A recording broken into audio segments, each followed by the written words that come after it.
Well, the Eagles are starting to feel the nerves 2 days out from their SANFL Grand Final with overwhelming favourites Central District. Fortunately, though, some of the players already know what it's like to play in a premiership. Anticipation is getting the better of Adam Grokey. You know, you do get nervous and, you dream about it during the week and it's harder to sort of calm yourself down because you're so excited. The Eagle forward is one of 6 players left from the successful 2006 flag and would like to keep his 100% winning record. The biggest challenge that I've had in my career this weekend, but we're looking forward to it.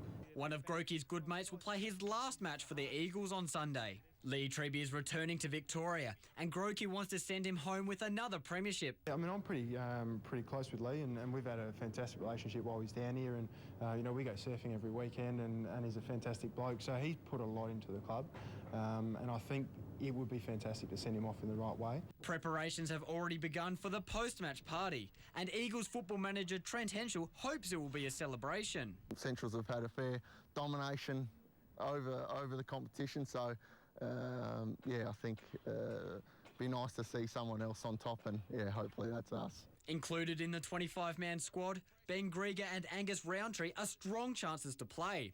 Their fate will be determined before tomorrow's grand final presentation. Both of them got through training, no worries last night, so we'll have another session Saturday and have a chat again. Both teams will be at Rundle Mall from midday. Brendan Shakes, 10 News. Looks like Central District and the Eagles will roll the dice on Daniel Havelberg and Ben Grieger for tomorrow's SANFL Grand Final. Both are battling hamstring problems, but it seems they'll play and possibly on each other. The teams are on show this afternoon in Rundle Mall. The game starts at 3:20 tomorrow at Amy Stadium. And Eagles veteran Justin Cicolella says, win or lose, he wants to play on next year. I think so. I'd imagine so. Body's good, so I don't think you lose your ability, but you start to slow down and you start to feel a bit sore, but body's good at the moment. I enjoy my footy. I love it. Love a footy club. So if they need me, I'm here. His coach has already made it clear he wants the 33-year-old to play on. He's been terrific and he's improved my footy as well. Nice to be taller than your coach. It is, we stir him up a bit about that. Cicolella is only one of 6 Eagles left from their 2006 flag. On that day, he was acting captain after Gavin Colville was ruled out late with a shoulder problem. And the influential Cicolella could have easily been awarded the Jack Odie Medal. Cicolella was brilliant, read the ball best, now dodges one. Cicolella looks up, can he go the distance? Can he go the distance? Yes, he can! Now he'll mix it with the Bulldogs once again. Be war for sure. I look forward to it. Yeah, it's going to be a great contest, and it's why you play footy, is to be a part of these games, and I won't pull any punches, that's for sure. Paul Child, 7 News. Again to football first, and Central District coach Roy Laird says forward Daniel Havelberg will play in tomorrow's grand final against the Eagles, and he could be picked up by Eagles defender Ben Grieger, who has also thrown off a hamstring strain for the premiership decider. Both camps were in full voice at the traditional player presentation.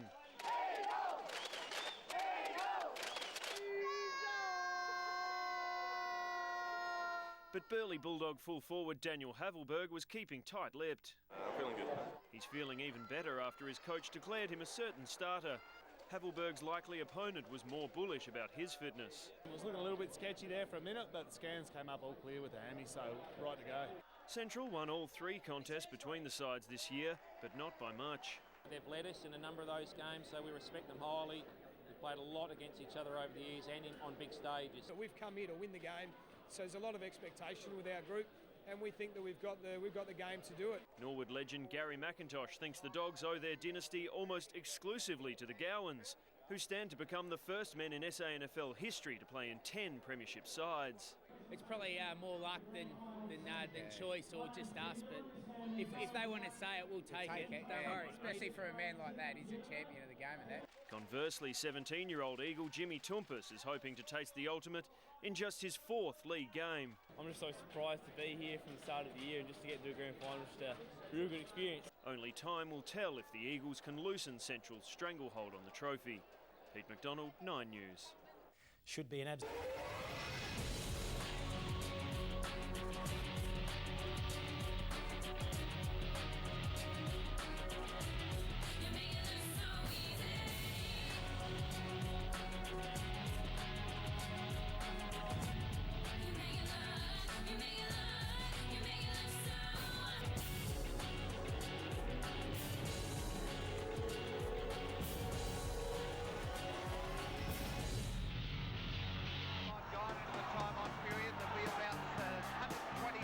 For a team that went for an entire season without a win, Central District has certainly come of age.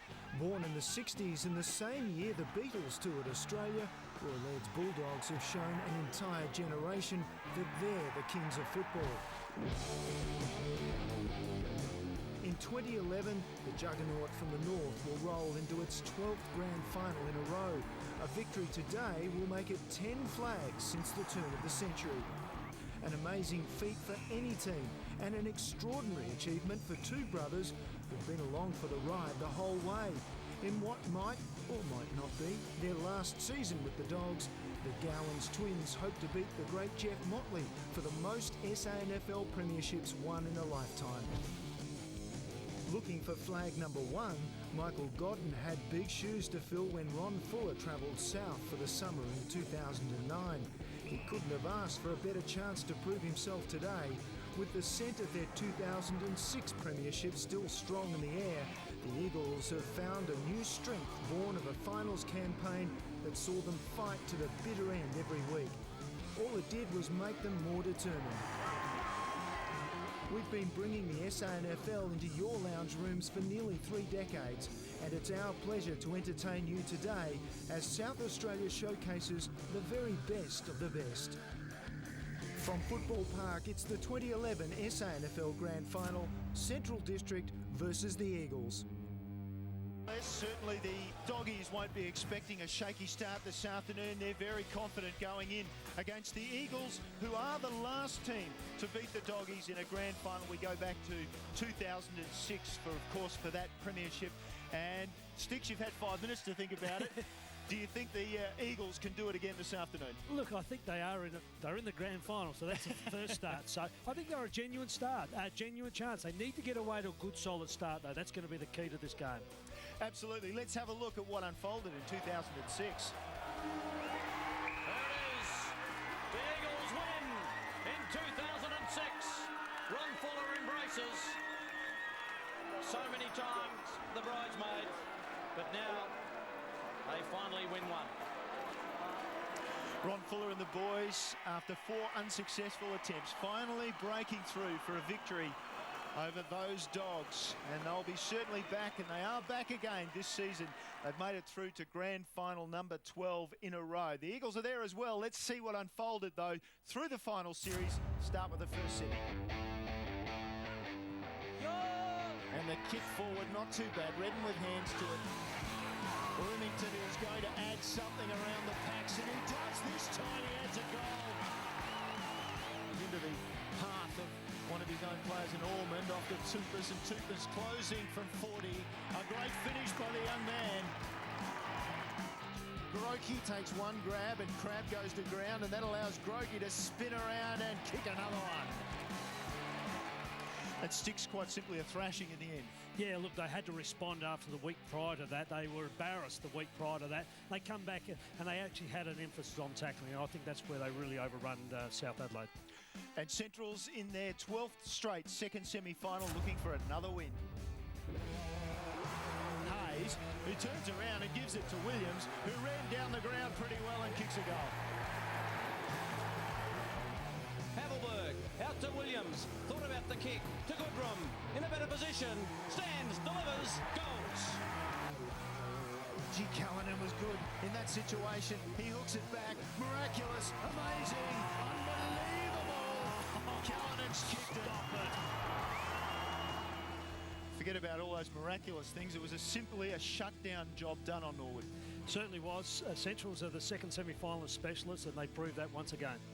And then it was on to a rematch of the 2010 preliminary finalists. Day's got Ormond in the pocket, and Ormond, it's just a matter of accuracy. He runs around and draws another. And now Grokey is going to get a handle. He's got it, and he drives it home and drives it long. It's another one for the Eagles. McGuinness knocked away. Remington the snap.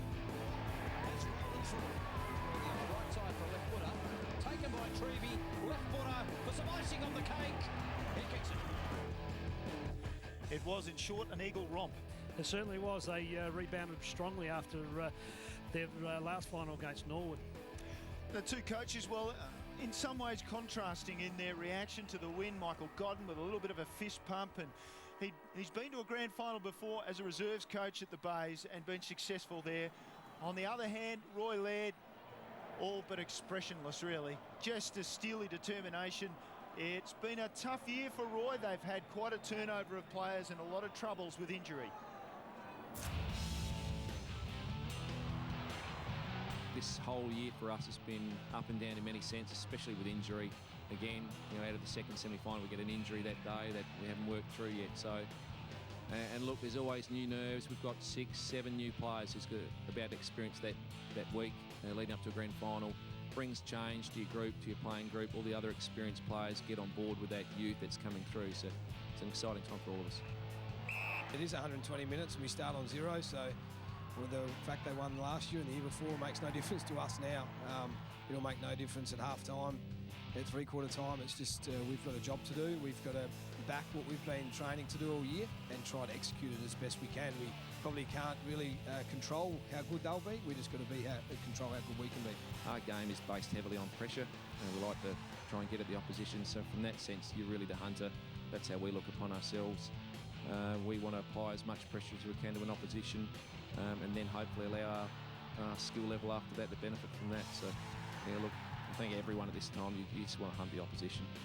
It's a new era for the Eagles Footy Club, so from our point of view, what's happened in the past is the past, and it's a new day, and we've got a lot of new players. They've got a lot of new players. I'm a new coach to this, so yeah, look, they'll be as desperate as Centrals will be. So it's, as Roy said, it's going to be, I guess, who handles the pressure the best. Back to back, Michael Godden and Roy Laird, but they'll be going head-to-head this afternoon, and Sticks, the Eagles, well, they've certainly got the side, haven't they? They certainly have got the side. They've got the firepower up forward. I think they can score heavily when they need to. It's just whether they can win it in the middle of the ground. That's going to be the interesting part of the game. 2006 and before that 1993, the premiership since they became Woodville West Torrens. And well, for the Doggies, been there, done that, lots of experience, and in the pressure situation, you tend to back them. Big game players, they know how to play on the big dance, so they are a formidable lineup, and you've got to be at them early. It'll be a very, very interesting start to this contest, no doubt. Tell you what, a man who has seen it all. He's been in charge of the Doggies since, I think it was 1976 or 77, and that is Chris Grant, who was general manager. Now I think he's got another title, maybe CEO, but he certainly knows what goes on out there at Elizabeth. He's with Sodas on the boundary right now. Well, Chris, as Neil just said, you've been in charge of this place since 1977, your 12th grand final in a row. A bit like Groundhog Day, but certainly a lot more serious than that. No Bill Murray going on here. Does it feel the same for you as it has every other year? Oh, look, every year's exciting. You see new blokes in the side, and you see all the anxiety they go through, and you see our supporters. So, no, it's just a terrific feeling, and you look forward to it every year. Chris, you said new faces in the side. Now, there's 7 guys in the team today who weren't in the team last year. The turnover is really quite remarkable. Yeah, look, we've had a pretty lean season injury-wise, and so we've had to blood quite a few during the year, and they've just done the club proud, and they deserve to be in the side. I saw Daniel Shell roll up today. You haven't snuck him in the side, have you? Well, he should be out there. He's not out there at the minute. You did cop a little bit of a flack about qualifying him, though. Oh, look, it was an insurance policy because we had Daniel Havelberg with a problem with his hamstring and a couple of other tools that were under a cloud as well. So it was just an insurance policy, really. Chris, you've of course got many of your supporters here as well, but plenty up in the northern suburbs getting pumped up for tonight. What's this sort of success mean for all those people in that area? Oh, look, the northern suburbs goes bananas, to be quite honest. It just gives them a sense of pride, and it's just a joy to see. Chris, thanks for joining us. Good luck today. Thanks, Mark. Appreciate it. A little bit of history between these two clubs, in many ways the youngest clubs in the competition, aren't they? And if we look at head-to-head, of course, the only thing that's important is the last time they started in a grand final. It was the Eagles victorious, I suppose. Certainly was, and they've gone head-to-head of quite a bit, and especially in finals time too. Let's go down to the Eagles CEO, Chris Davies, and he's with Chris Kendall. Yeah, he certainly is. Look, Chris, the last time you were here in 2006, it was some happy memories. You must carry some confidence into that. You've got 6 players who were there that day. How much do you draw upon them on a day like this? Oh, look, it's been really important all week. Those blokes have given experience to the rest of the group, so we keep our fingers crossed that it's enough to get us over the line today. So much gets made of the fact that the Eagles are taking in so much premiership experience. You've got a lot of guys there that haven't been there. Do you find that's going to be an advantage in some ways because they've got nothing to lose? Oh, well, look, one thing that we don't have is too many bad memories. I mean, we've got, 15 of the group today that haven't ever played in a losing grand final. For us today, it's a new experience. We've got a lot of good young players who are looking forward to this occasion. It's good to see that Benny Grieger's come up as well. Of course, he's had a lot of difficulties with injuries and some personal things as well. Very important for him for the structure and more important for him as a person. Absolutely. It's fantastic that Ben's come up, and it will provide a great deal of flexibility to the rest of the group. Looking forward to a fantastic encounter. Good luck, Chris. Thanks, Chris. Thanks. Chris Davies and the Eagles, and we're just about set now to go out to the middle of the ground, Mark Soderstrom, for the toss of the coin. It's going to be Mackin, your call. Enters the court. Better keep your eyes. And it's the tail. He's been given the right here. That's Joe Schropp doing the toss of the coin there, and it has been won there.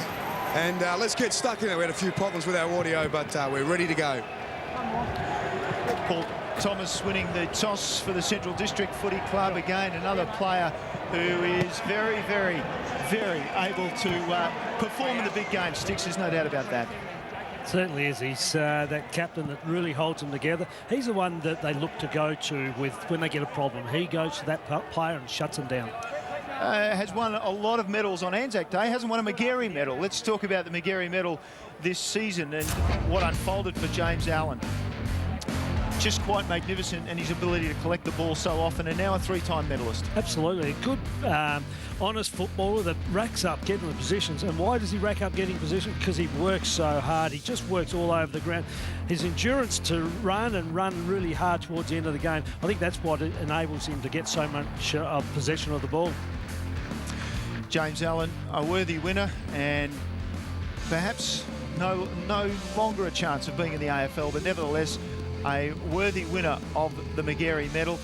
And the players are out there now, and they're lined up, and we're just about set for the national anthem. The official proceedings about to start. Amber Poulton is a niece of Julie Anthony. She's a country and western singer, and she will perform the national anthem. Ladies and gentlemen, I do ask that you be upstanding now for the Australia's national anthem, and today to be sung by Amber Joy Poulton.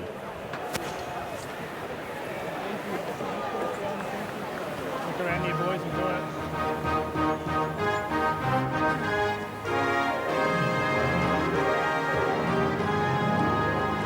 Australians, oh, let us rejoice, for we are young and free.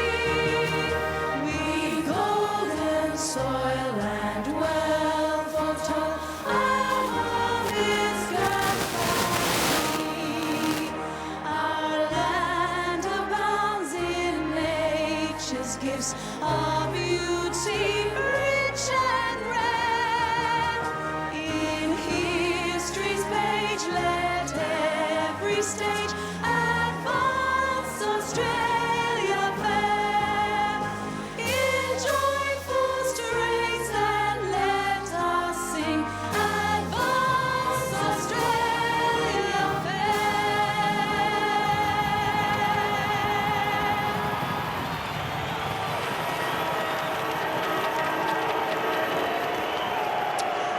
No doubt that starts the whole proceedings, really, doesn't it, Sticks? It just starts to get the nerves happening when you hear the national anthem.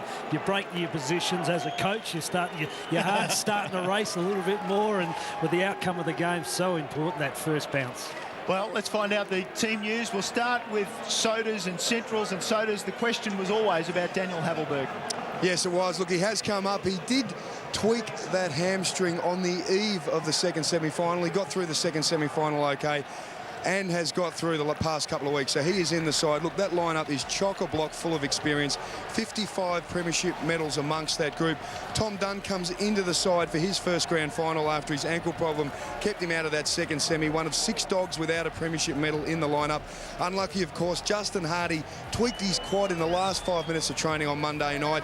He tried to ice it all week and then jagged it again on Thursday night for training. So he hasn't come up. So he is the tough luck story for the Dogs.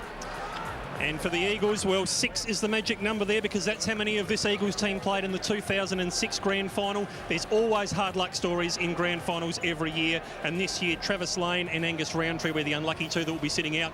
That means that young Jimmy Tompus, the 4th gamer, very highly rated at the draft camps, he'll be getting his chance on the big stage. So the Eagles going in there, 15 players haven't played in a premiership. Time will tell if they are by 5:30 tonight.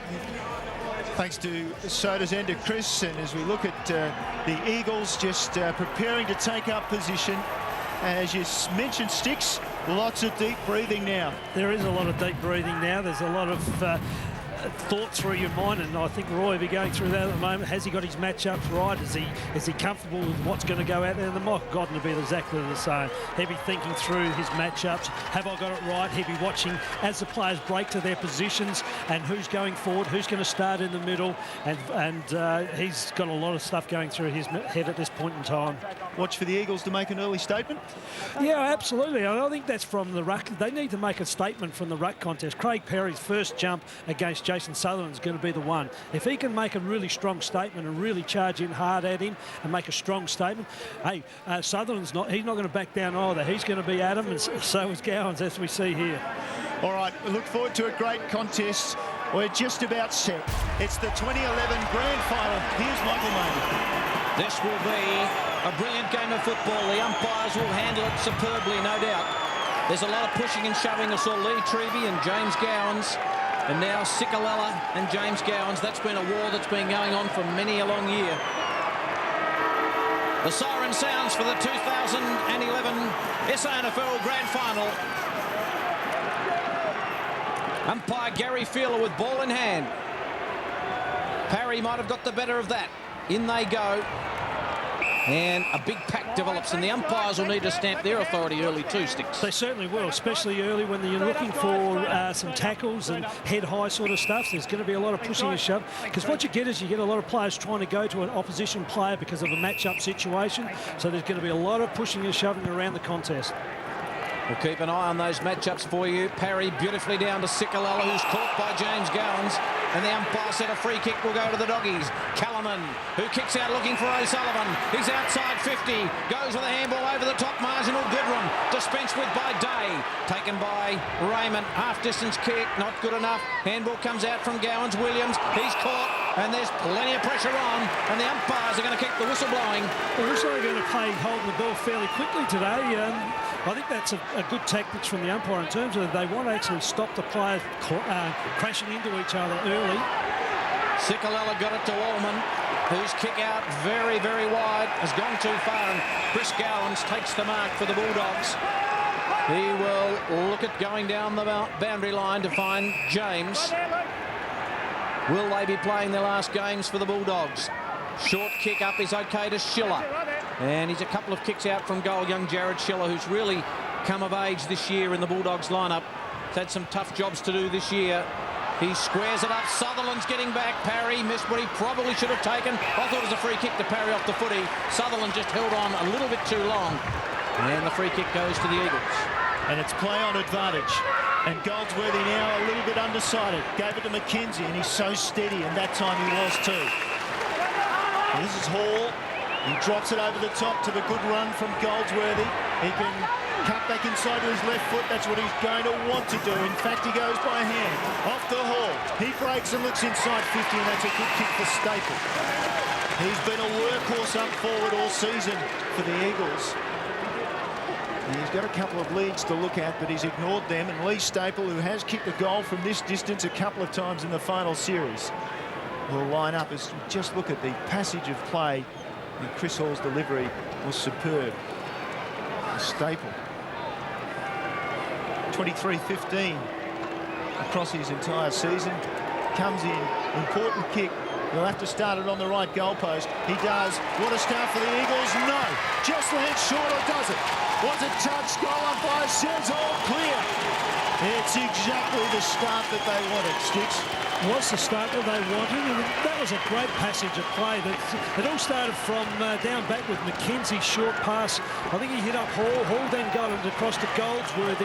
Goldsworthy then ran on strong. Probably should have taken the ball cleanly, but didn't. Turned back on his left. Hall then hit up Staple. Staple just goes back nicely.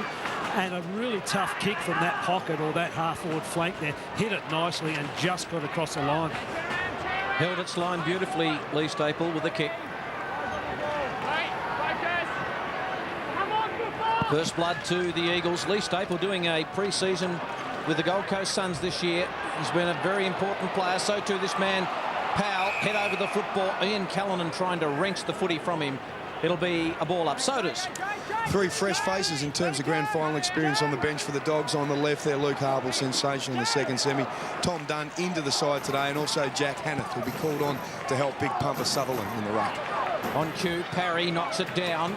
O'Hara head over the ball. Powell did it nicely. It ends up with Remington, who got it to Sikalella, whose little kick is okay and finds Chris Hall 40 metres out directly in front. This has been a very good start for the Eagles. Ball usage is so important against the Bulldogs. I'll give you one player that's been very good for him is Luke Powell. He has thrown himself at a couple of very critical contests to hold the ball up. Can Chris Hall do the finish work? We saw Staple kick a goal a moment ago. Good-looking kick by Hall. Eagles have got their second. Dream start for Mick Godden in his first grand final as a coach. It is a dream start. It's exactly what you would have planned for down in the rooms. You would have spoke about it all week about getting a fast start. Sikalella's been very good and been instrumental in his ball use, and that's what they've got to do. If they've got to beat Centrals, you've got to use the ball well. When it's your turn to use the ball, you have to use it well, because if you don't, they'll hurt you on the rebound. Chris Hall, experience at AFL level in that he's been at a club at Fremantle. In 08, he won the big test at the National Combine. Yeah, he's a good runner, and he's going to use that today. He has to use that on the big paddock of Ayton Park. Sikalella, the experience. He crashes in. The umpire says that's okay. We'll get the ball up again. Hands getting up. Thank you. Thanks, Justin. Quick look at the Eagles bench with Chris Kendall. Youth and experience down here, boys. Jimmy Tompus and Jared Redden on the pine, and Scott Lewis starting down there. A bit of a surprise for the Eagles. And we missed none of the action because Remington was taken down at a tackle, and there's Lewis sitting on the bench. That'd purely be on a matchup because they want to tag somebody out there. Lewis would have had to come out the midfield. Powell in first, rewarded with a free kick.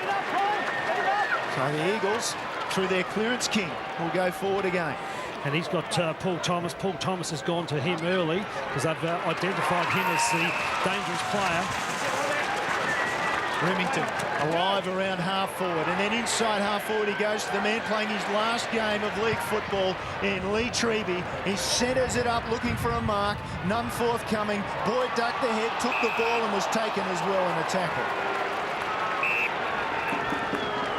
Got to put your head over it, and Luke Powell shown the way for the Eagles, and it has to continue if you're going to knock the Bulldogs around. Third man up, Thompson knocked it down, Spur right on the line. He'll want to run it through, then squeeze the handball out to Boyd. It's a pretty neat play. Away to Jenner. Jenner from half-back with Grokey in tow. He's kicked down the line, collected nicely by Goodrum in front of Mackenzie. Mackenzie just cribbing on the mark.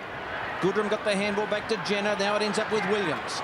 Williams kicks high. He's hoping for a mark. This is what Raymond does. He backs back into Pax. Tiller, a little slow.